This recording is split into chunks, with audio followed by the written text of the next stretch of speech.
Help me to pray. God has brought you in this again. Because you came out of the grave, I will come out of the grave. In these 21 days, I want to come out.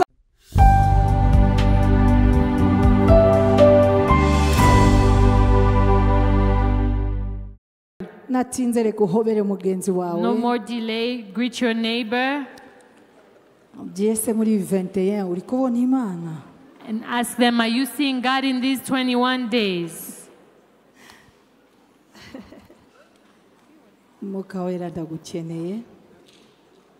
Holy Spirit, I need you. Holy Spirit, I need you. Come and enable me. And speak through me. Amen. Amen. We are in wonderful times of prayers. The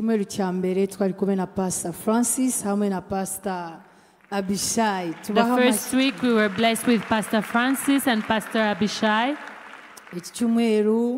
And this week Pastor Elisha Masasu. We were with Pastor Elisha Masasu. And myself, I will continue. I went to school today. Pastor Elisha Ariga. Pastor Abishai. Pastor Elisha is in school. With no more delay. You know the theme that our Father gave us. To know Jesus. And to know his resurrection. To know about his resurrection. Amina. I asked Daddy,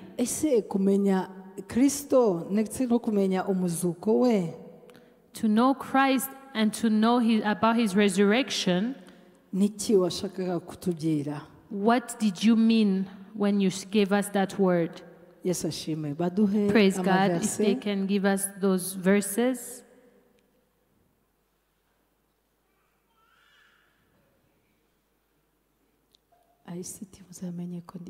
Pastor.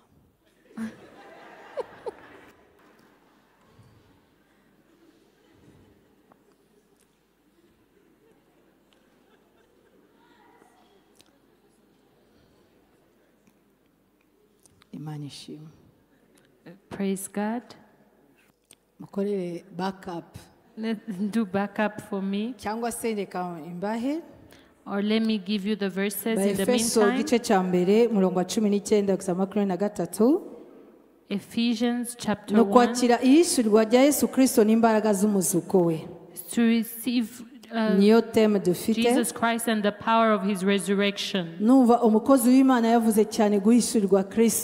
The servant of God spoke about being revealed about Jesus Christ. To receive the eyes of the Holy Spirit. As Paul was praying for the Ephesians, he was asking for three things. For the Ephesians, to have the eyes of the Spirit and wisdom, so that they may know Christ. Not to know about Christ alone, but to also know the hope. The third, and to also know his exceeding power. To know the power of God. The mighty power at work in Christ. Ephesians chapter 1. I took the part that talks about the power of resurrection.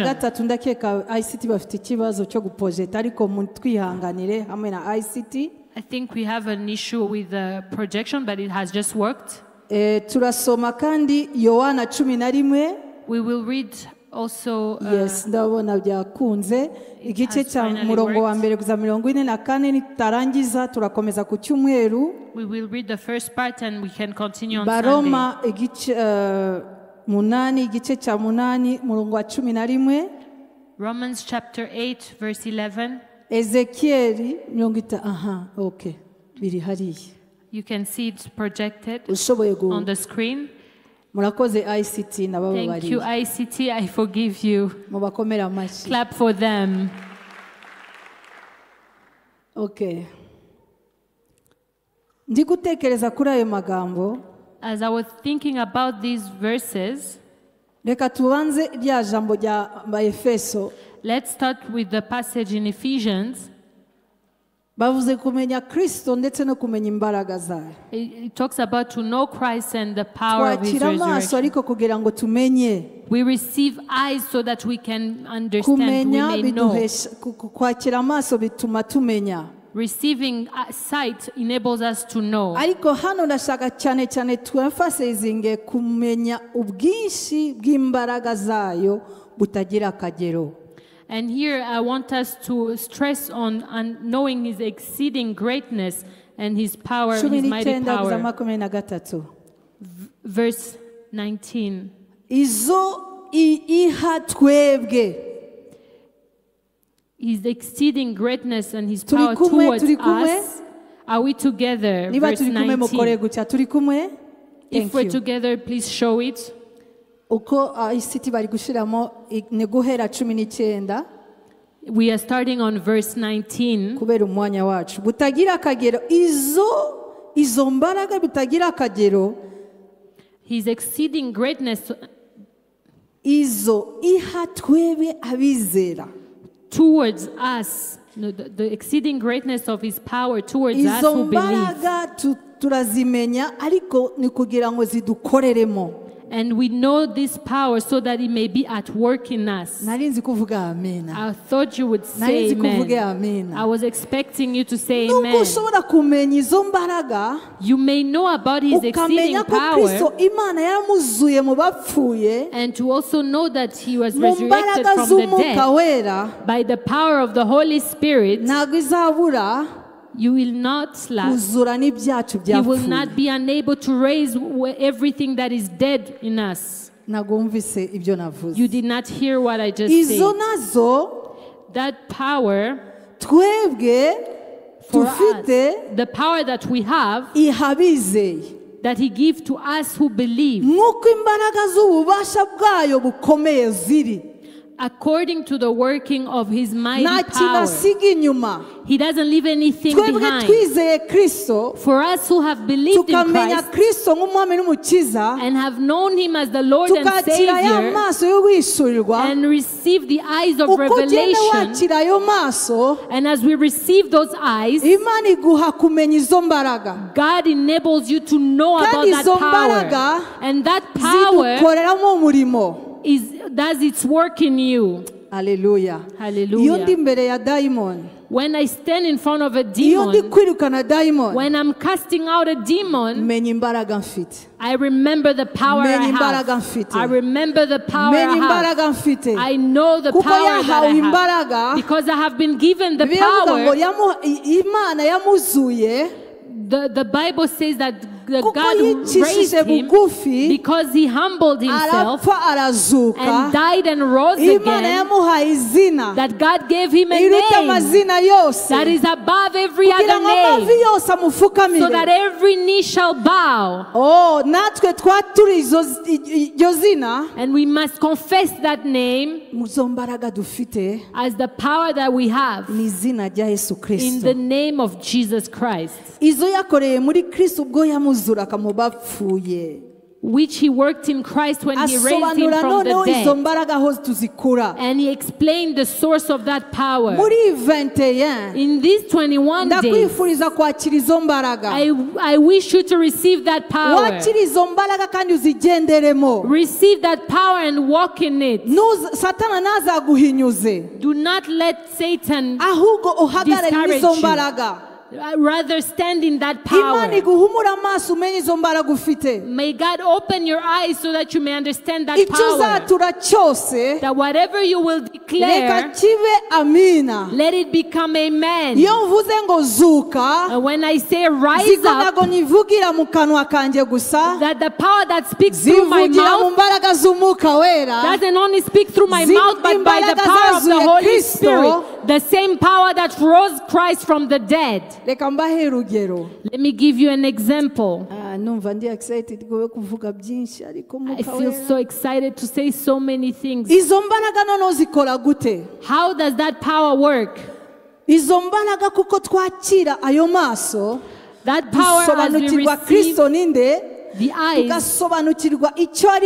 we understand who Christ is, and we understand the power that we get from Him. If we're together, let's say amen. I pray this evening that you may understand the power that you have. Clap for the Lord for that power. When you enter in your workplace, say, I have the power. When you're in your bedroom, and Satan whispers things to you and shows you things that are not working well, remind the devil, I have the power to cast you out. Demon, because he came and overcame Satan and his demons. He did not just overcome Satan and the demons. He even overcame your flesh, your carnal nature. I really loved the couple of Alice and Marcel. We were holy. We were saints. But after we got married, things didn't work out. It's not by power. Hallelujah. Hallelujah. That power is still at work. And God can bring paradise in your family. It's not the power of the background. It's not the power of where you were born or where you come from. It's not the power of the good culture or upbringing you received, but it is the power of the Holy Spirit. It can raise you up, and it can resurrect everything that was dead. That is the power I want today. You are going to remove everything, the weaknesses that you have. Let us continue. Say that power. I need it. Now, how do you have that power? He put him above every power, far above all principalities,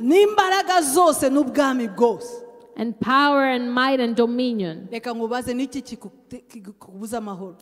What is keeping your peace? What is taking your peace away?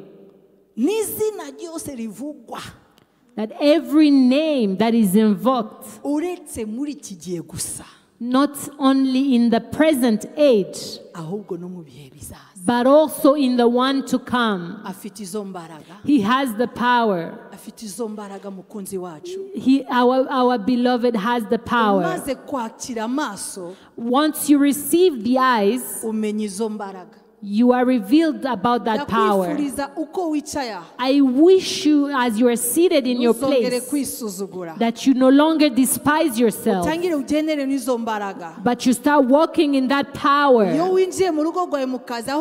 Wherever you enter, in your home or your workplace, and in the house of the Lord, there are many things that are challenging us in this time. As the family of Papa Antoine was giving their Thanksgiving, I was reminded of a challenge I faced in the last few days.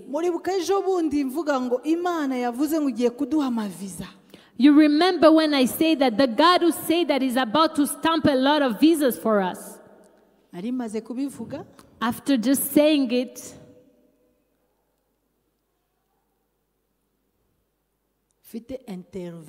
I had an interview, a visa interview. For the US. The year before, last year, they denied my visa request. Repeat that power. I always speak up whatever the Holy Spirit puts on my heart. After saying it, Satan started whispering in my ears. You said it. Wednesday, it's me and you. And when we just stepped outside, I met Maman Jeanne, and she said, the same way you said it, the same way you said it up there, I believed it. That we are about to receive our visa. Imagine myself, I went out with so many doubts. And you remember the one who was reading the revelation we received. It was Paola. I said, it's actually not me who said it. Yet I'm the one who just said it. Say Pole Sana. Sorry. But I thank God. Jeanne built in me faith. Brethren, it doesn't mean that we will not go through trials. We also face a lot of trials. The same way you believe in God, it is the same way I must also believe in God. Please clap for me. Give me a great hand clap. I was standing here, and when I stepped out, Maman Jeanne, when she said it, I declared, you are going to receive your visa. What next? And ask me what's next. What next? Ask me, niki kyakurikiye. We went. When we reached at the embassy, you know how it is at the embassy of the US. When we get there with Daddy, we stand on our own. They kept asking and asking. And they asked a lot of questions, but when we were still on our way to the embassy, I told Daddy that there is a question they asked us last time. I feel that we didn't respond well. And I said, I'm not sure. And when we got there, that's the same exact question they asked us. They asked me, because some time back, I used my name on papers was Alice Umulisa Masasu. Oh yeah, Umulisa Alice Masasu. Umulisa Alice Masasu. And they said, we are giving you the visa, but they pointed a finger at me and said, for you, we gave him the visa, and they're talking about Daddy. But as for you, you need to bring the name change document. Ibipapuro bigaragaza ko wahinduye izina ryawe. Name change documentation yabaye name change documentation. Ibipapuro bigaragaza ko nahinduye izina ryabaye ikibazo. Uziko twaje hano muri kick-off. Do you know that we came in the kick-off? I still had that problem.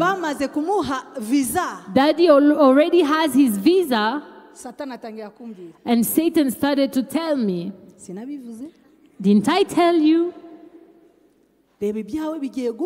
Look at how your case is about to be closed. And you will just come and tell us God has said. In a few words, I stand here telling you, I received my visa. And I will keep coming here in the power of the Holy Spirit and declare everything that God commands me to declare with no fear, because the one who says it, it's not me, it's God. Believe in my God who uses us on this pulpit. Clap for Jesus Christ. Hallelujah. You may be seated. But don't ask me what happened. I sent the paper, and they say that the paper is no longer valid. You know, coming in church, wondering, but Lord, really? The graduation of Yedidia, I will not be there. So I started saying no. Last time Daddy went there. He didn't go in the graduation of Esther. So this time is his turn. And the sad thing, they had asked me to put that paper along with my passport and send it through the DHL. And when it reached there,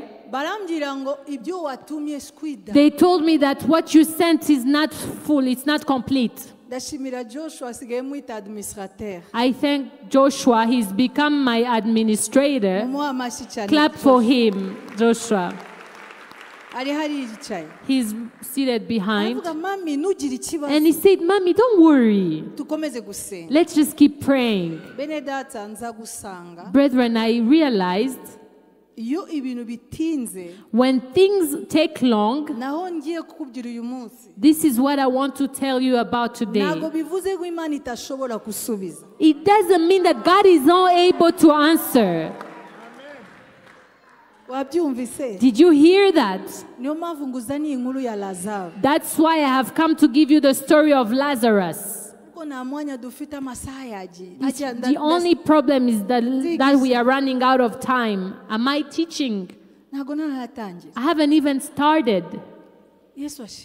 Praise God. Praise God.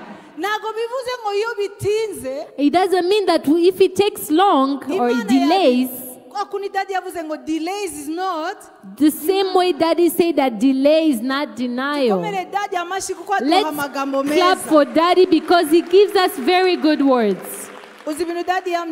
You know what Daddy would tell me?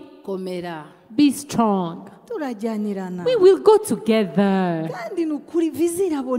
Don't worry, the visa will be given to you.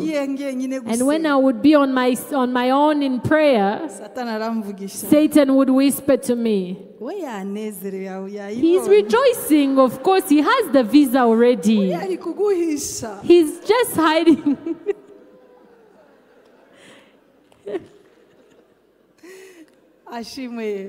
Praise Jesus. You know what God did? I went to NIDA, the place where they look at your ID and documents. I went in immigration. I thank God for the great leadership that God has given us. Let's clap for the leadership. I explained to them my problem. And they gave me the process of how my name was changed. And when I sent it out with Joshua,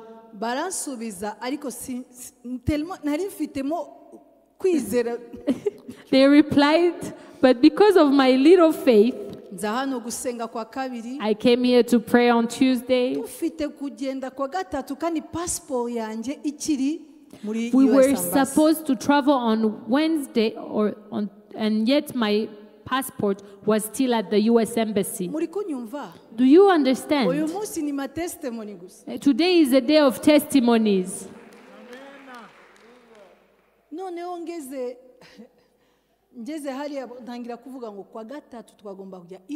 When I got there, I was saying we were supposed to travel to Europe on Wednesday. And I started telling those we were to travel together that you already have your passport. You should just go ahead and travel. They might respond to me later. But in my heart, deep down, there was something. Especially the children in Poland, the children of Pastor Gaspar, they were all waiting for us. And so I was saying, it's not really me, that the embassy has my passport with them. Now hear what miracle the Lord did. Listen carefully. When your problem delays or takes long, God gives you to come out of the problem as a queen or a king. Hallelujah. Thank you for saying hallelujah. Others did not say it. I went there, they replied, they responded.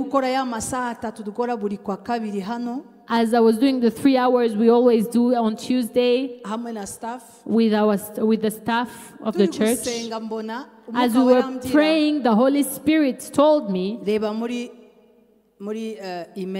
check your emails. I said, God, isn't this a distraction? And I felt like something is holding my neck. And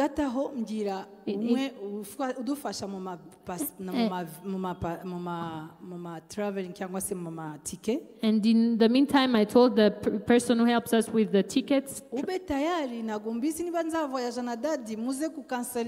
I said, be on standby. I'm not sure that I'm traveling with Daddy, so you might cancel my flight. And that person even helped me to increase my faith. And she said, the God that you pray and that you serve will not allow Daddy to travel alone. Thank you for clapping for my Jesus. I humbly come to tell you, when I read the email, they were telling me, come and pick your passport is ready. Ngwino wakire visa yawe passport tayari. And I was supposed to travel on Wednesday. They even mentioned where I am supposed to pick it up. That's where I said, when things delay,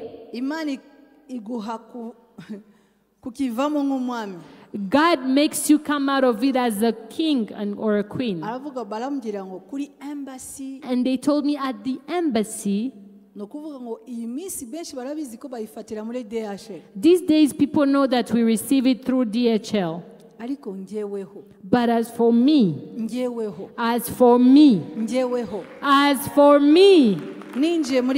I entered in the embassy, and the security guard said, what brings you here? I said, I'm coming to pick my passport. Yeah, rather, they called me when I was still on the way. And they said, you know what? Come quickly to pick your passport. And those who know, they don't even call you. Do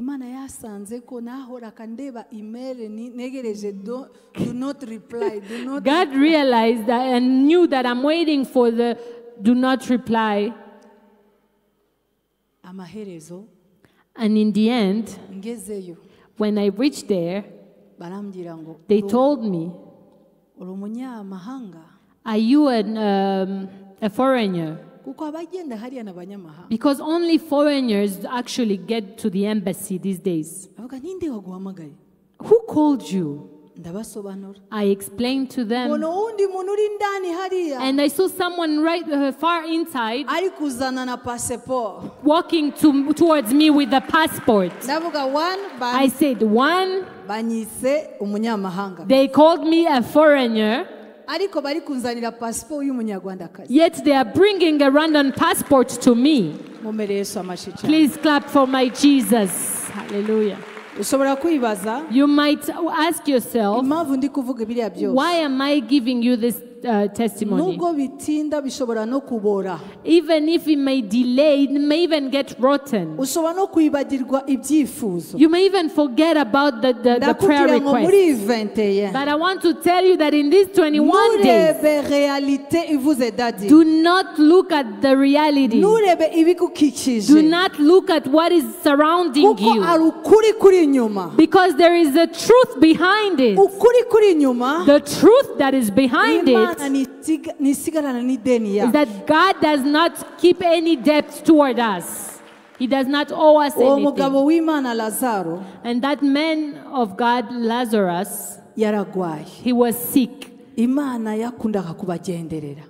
God liked to visit them. And that's where Jesus used to be with them. Let them continue on the next verse. And they sent for Jesus, telling him that Lazarus is sick. And when he found out, or when he got to know that,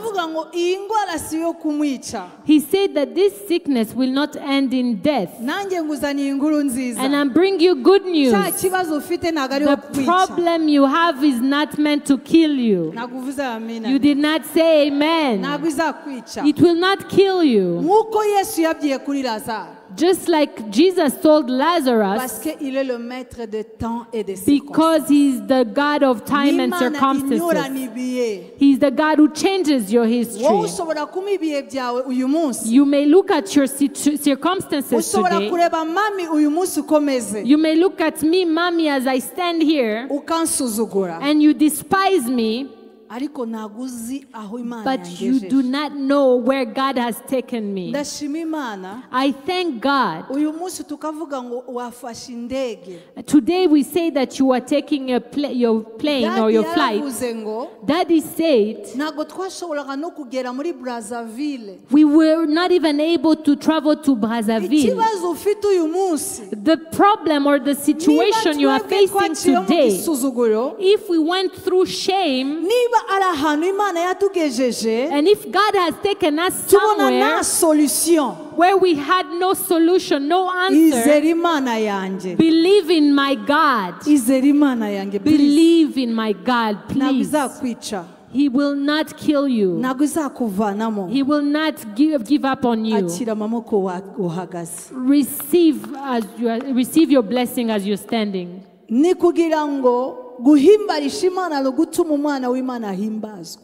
It is for God's glory, so that God's Son may be glorified through it.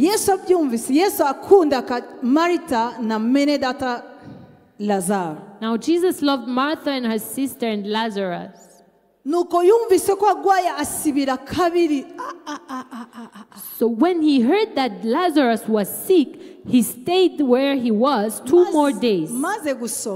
After reading this, I asked myself one thing. There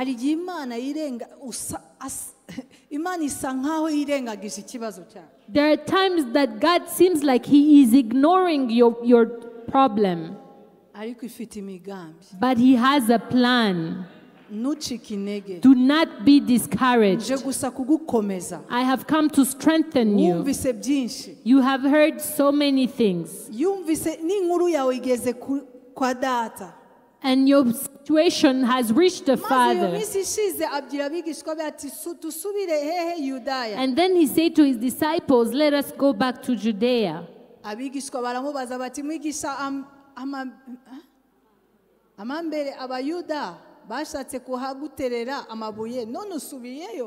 But Rabbi, they said, a short while ago the Jews were there tried to stone you, and there you are going back. Jesus answered, verse 10.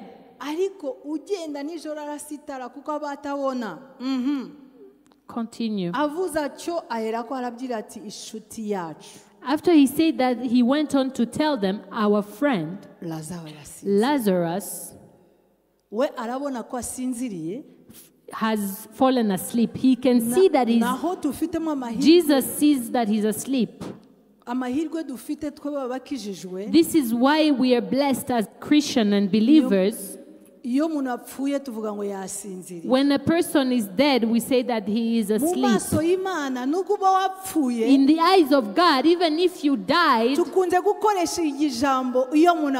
we love to use this word when a person passes away. But I have come to tell you one thing. When a person is asleep, what happens? He wakes up. Means even your things can wake up. Receive it with all your heart.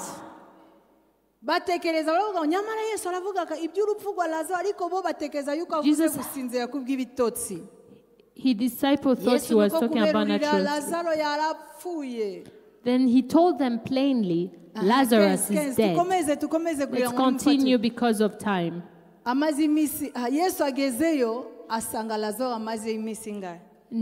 Jesus found that Lazarus had already been in the tomb for 4 days. And I have come to ask you, how long has your problem been for? I did not ask you to tell your neighbor, but I do not care how long your problem has lasted. But Jesus has come. And because we are in 21 days, Jesus has come. May God create a testimony for you because He has come. The God that we pray has come. These days I don't know, but one thing I know for sure, my Lord has reached, He has come. He has reached Masoro.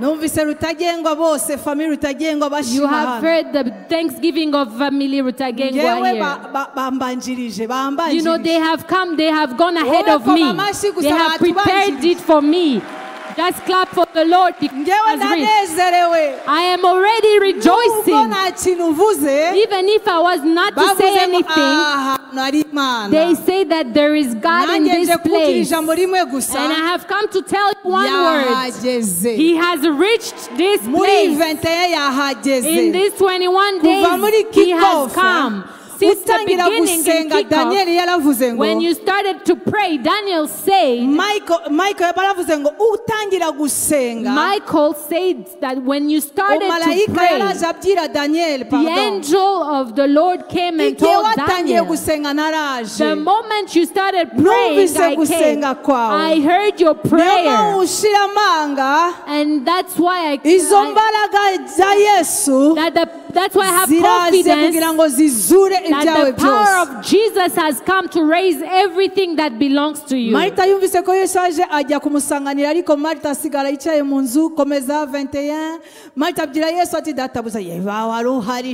Martha said, if you had been here, you used to be with us. It's as if you've been distracted. You got distracted. If you had not been distracted, you wouldn't have died. But I know that even now God will give you everything that you ask. Jesus said to her, your brother, your problem will rise again. Your problem, because of the power of resurrection, we are talking in this house, is about to rise again. Because I have come here, after hearing the testimonies, I have come to prophesy. Martha said, I know, the doubting that I was talking about. I know He will rise again in the resurrection of the last day. She didn't know that Jesus has come. She's putting it in a long time to come. She's putting your problem as though it will be answered in a long time. But today, by the power of God, He's about to do it now. This week, iki cyumweru ndetse n'wiki isigaye and the remaining week, kuko tumaze iminsi dusenga, because we've been praying in these Imana days, ituremere ubuhamya. may God create testimonies for us. Yesu aramubwira ngo And Jesus said to her, ngiye kuzuka. I am the resurrection. Nubwo utabyemera, Even if you don't believe, njyeweho I am. uko undeba gutya, As you see me, birashoboka ko urareba imperuka, maybe you are looking at the last day of resurrection, umenye kandi umenye but know and know very well ndakuzuka that I am the resurrection kandi n'ubugingo. and the life. Ese ayo maso yawe uyu munsi ashobora guhumuka, Can your eyes be open today ukareba ko Kristo afite ububasha yo kukuzura, so that you can see that Jesus has the power to wowe ku giti resurrect cyawe you, kubera to bring you back imbaraga to zo life? kuzuka ziri muri we, That the power of resurrection that is in him izo mbaraga zishobora no kuzura ibyawe. can bring back to life whatever belongs to you. Hariya mu Befeso baravuga ngo In Ephesians they say, kubera izo mbaraga zidukoreramo, because of that power that's at work icyubahiro in kibi you, cy'Imana, but for the glory of God. ahandi baravuga ngo kubw'imbaraga zidukoreramo. And in another passage they say, because of the power that's at work Kubera in iki? us. Kuko niwe kuzuka. Why? Because he is the Kuko resurrection. Kristo wamenye, Because the Christ that you have known, Kristo wamenye Christ that you agufashe have kumenya known, ko kuzuka may he help you understand that resurrection kuri mu biganza byayo. is in his hands. Niba ubyakire vuga amen. If you believe it, say amen. Unyizera naho yaba yarapfuye, The one who believes in me, even if they die, azabaho. will live again. Reka nanjye vuge ngo ubeho. Let me also declare, live again. Ubeho. Live again. Ubeho. Live again. Ubeho. Live again. Church, mubeho. Church, live again. Ejo bundi umwanzi A few days ago, the enemy, ndi Pologne, when I was in Poland, umwanzi ari kunyereka umwijima. the enemy was showing me the darkness. Ndyamye ndi kubona hano ari umwijima. As I was sleeping, I saw so much darkness Nangira here. kugwana n'umwanzi. And I started wrestling with the enemy. Bene data, kuba umuyobozi Brethren, to be a leader ni kimwe, is one thing. ariko iyo Imana iguhaye no kugwanyira But when the Lord gives you to fight for abo ushumbye, those you are the pastoring or a ni shepherd, ikindi kintu. is another thing. Maze kugwana ijoro ryose, After wrestling the whole night, bene data, nabyutse ndi kugwara mugongo ntaragwara muzima. brethren, I woke up with a bad backache that I've never had in my life. Ashimwe Yesu kubera umuco wayo. We thank God for his light. We thank Nubwo Jesus for his mugongo light. nabyutse ngira dadi Even if I sengera. woke up telling Daddy, pray for me. Umwanzi atangira kumbwira wa wundi yabatelefone avuga ngo yagize ikibazo. The enemy told me, the one who called you told you that they had Niba an uri issue. hano, If you are here, namva Kristo atakuvanamo. there is no grave that Jesus cannot take you out Niba of. ari umwijima, If there is darkness, ndatura umuco I w'Imana. declare the light of Niyo God. mpamvu uvuga ngo ubeho. That is why I'm saying you ERC be Masoro alive. ubeho. ARC Masoro, live. Tubeho. Let us live. Tuze hano twumve ubuhamya. That we come here and hear many Tuvuge ngo ko testimonies Imana yacu iracyakora. and declare that our God Kandi is still ikomeze at work. ikore. And may He continue to work. Funga amatwi kuba duca intege. Let's close our ears to those who dishearten and barahari. discourage us. They are there. None muri iyo nzozi And in that dream, Imana inyereka umuntu God showed me someone yashatse kuza kwicara mu nani yanjye mu ntebe yanjye. who tried to come and sit in my chair. Yaramaze no kwicara, They actually were already sitting in my chair atangira kusaba imbabazi. and started asking me for forgiveness. Mbabarira, Forgive ni me. ngewe wabikoze. I'm the one who did it. Akomeza kubivuga, And kept saying it. numva ijwi And ry'imbyeyi I heard a voice telling me, ryavaga hano muri iyi kote, it was coming from this side, irambwira ngo uwo muntu and say that person agomba kuhanwa. must be punished. They must be punished. Brethren, we do not fight for the church. The power of heaven, the power of resurrection will fight for the church.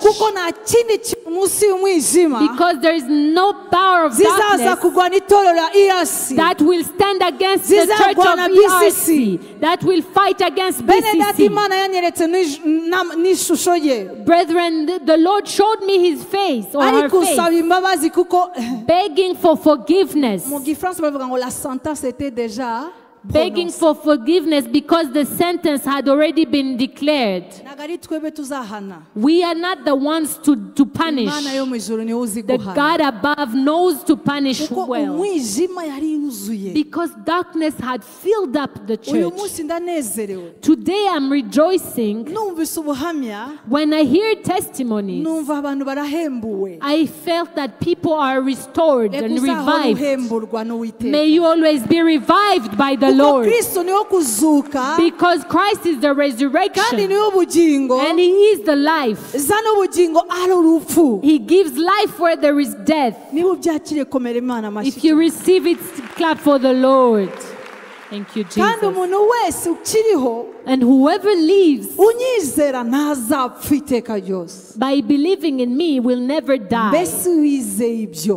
Do you believe this? And she replied, yes, Lord, I believe you are the Messiah, the Son of God. So that she went back. Let's continue. Verse 30. Now Jesus had not yet entered. Let's continue. Keep going.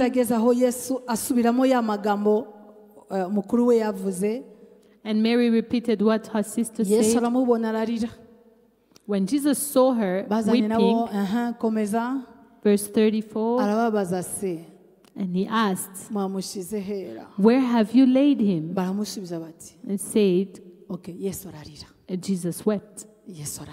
Jesus wept. Then the Jews said, see how he loved him. But some of them said,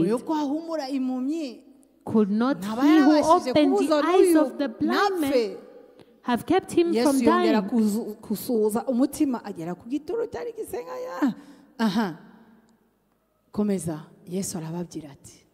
And Jesus said, take away the stone. And I have come to tell you to take away the stone. Martha, the sister of the dead man, said, let's go back.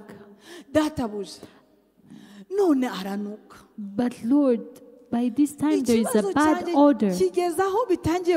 He said, my problem is reaching a place where it smells bad. Everybody, I tell my problem, they are shocked and they say, we don't know if your problem will have an answer. I reached in one ministry, Minalok, when I was going through my problem, and the person told me, but you Christians, the way you keep changing your name, see now the problem is still going on. But we thank Jesus. I wrote to him or her. They would tell me, go back in the register. Yet it was just a letter. I don't know what type of problems you're going through. Even if it has lasted for a long time. He had been there for 4 days. Let's continue, 40. And Jesus told him, did I not tell you, Masoro? Did I not tell you, my brother, my sister? Since last year, I'm still telling you. And Daddy has said it too. Pastors said it too.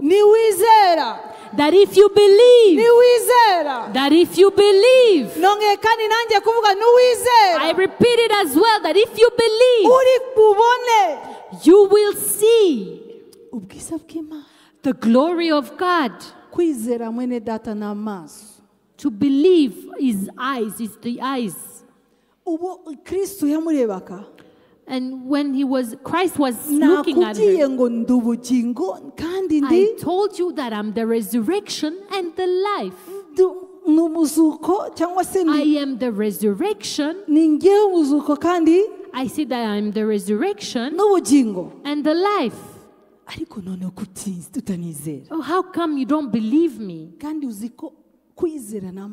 And you know that belief or faith is a matter of eyes. Now, Abraham believed without seeing the child. Let me tell you another person who believed, Moses. Another person who believed. Who else believed? Tell me another person who believed. Anna. Anna believed. Brethren, faith, you may see it through your eyes, but faith can also be can come from the Word of God. If you want that sight or those eyes to receive the glory of God, so that whatever is dead can be resurrected, you and I need to have faith.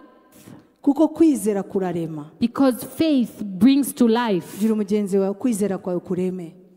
Tell your neighbor, may your faith create or bring to life. And may your faith bring resurrection to what is dead. I thank God because he said, before I perform the miracle, believe. When I say to believe in the word of God,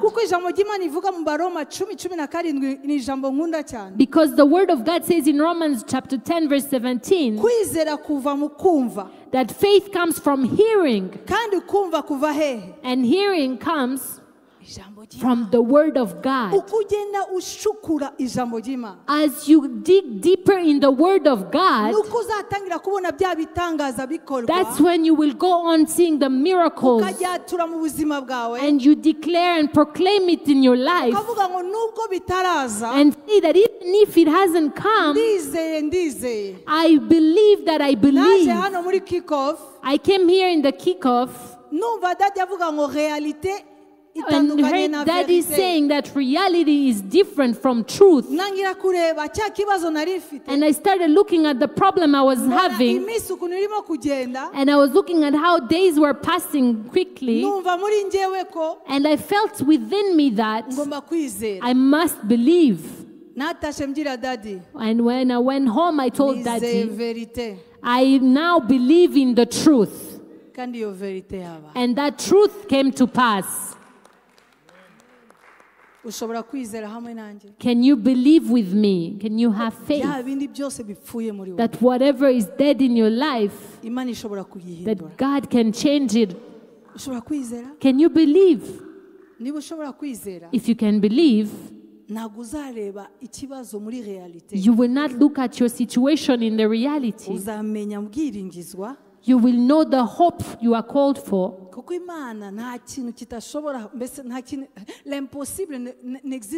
Because with God, nothing is impossible. To God, everything is possible. But everything that is possible comes from faith. And the impossible comes from lack of faith. The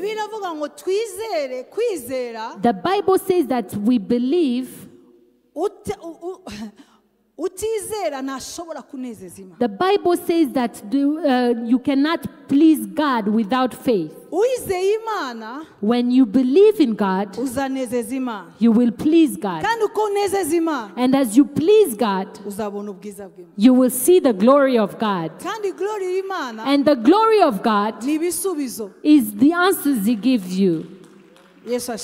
Praise God.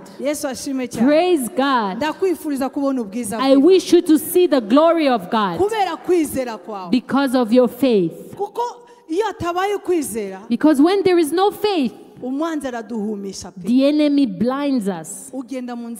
You walk around, the devil speaks to you, and even shows you things you haven't seen. And as he shows you things that have not happened,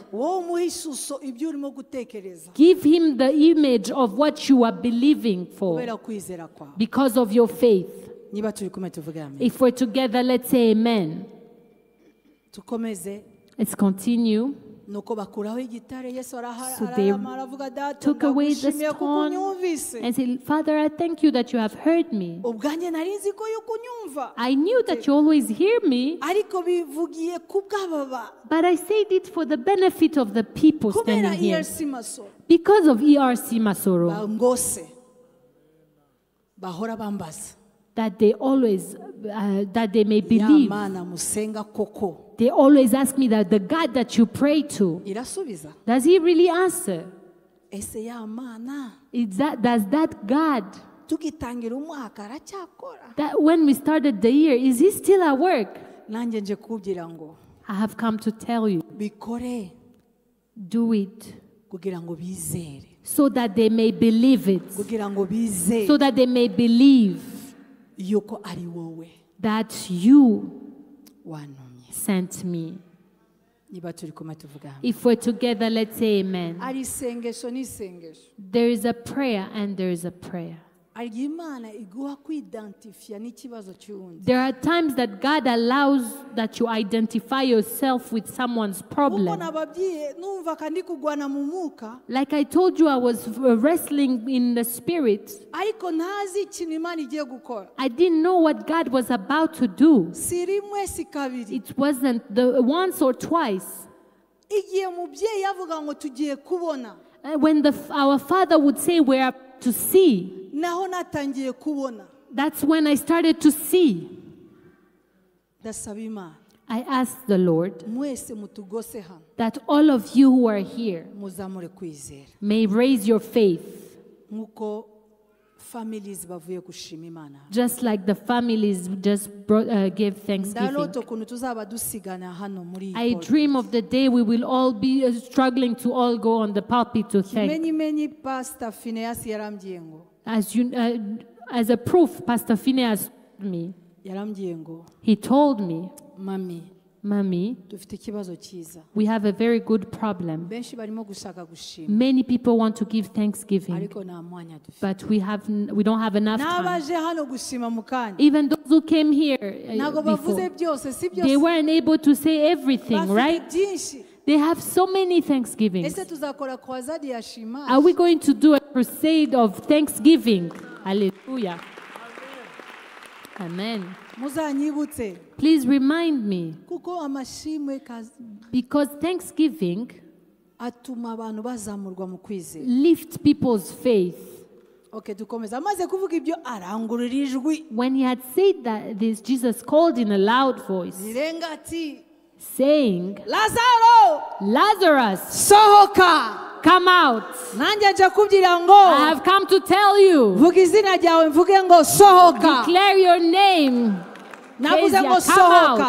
Come out. In that tomb, come out. Come out of there. Come out of that grave. Say your name. Lydia, come out. Lydia, come out. If you believe it, say, I have come out. I have come out. Holy Friday. It's Holy Friday. Healing Friday. It's the Healing Friday. I've come out. I'm no longer in the tomb. I'm no longer in the grave. I'm no longer being despised. I'm no longer in the sickness. I'm no longer in the poverty. I'm no longer in the burden. I've come out of it forever and for good. In these 21 days, let it be a testimony. Let this be the sign. As you stand, say, this is the sign. Come out, come out, come out. I declare, come out. Wherever the visa is an issue, come out. In your studies, you need a scholarship, come out. See people coming to give you visa, come out. My daughters, get married. Get married. Come out. We want to see you on the pulpit, giving your testimony, even before your marriage. Come out, come out.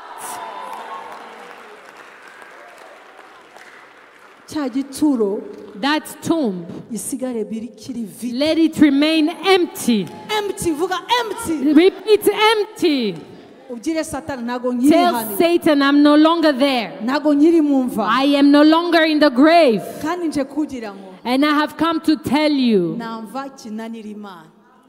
there is no grave that... there is no grave that God is unable to overcome.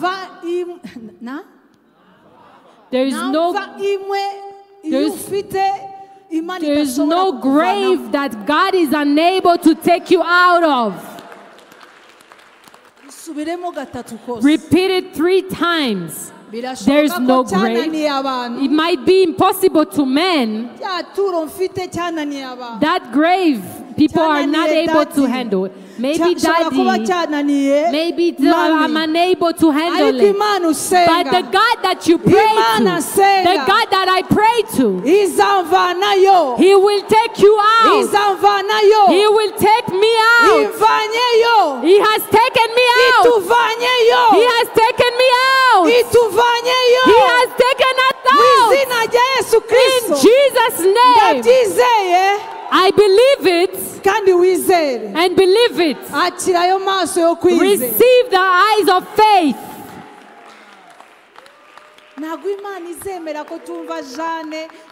God will not allow us to just hear Jean and Papa Antoine and hear Marcel and his wife.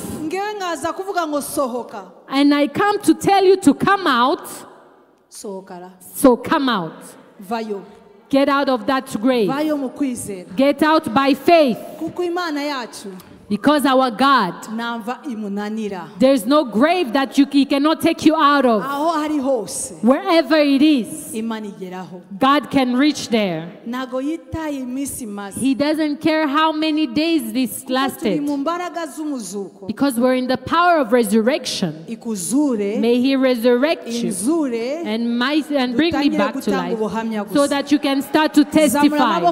Lift up your hand and let's start worshiping God. Start worshiping God. There is no grave you cannot come out of. There is no condemnation that cannot be removed. There is no limitation that cannot overcome. No history He cannot change. There is no dawn He cannot remove. There is no tears He cannot wipe away. Say, I have this grave, but I have come out. I have come out. Come out. Start praying as I pray.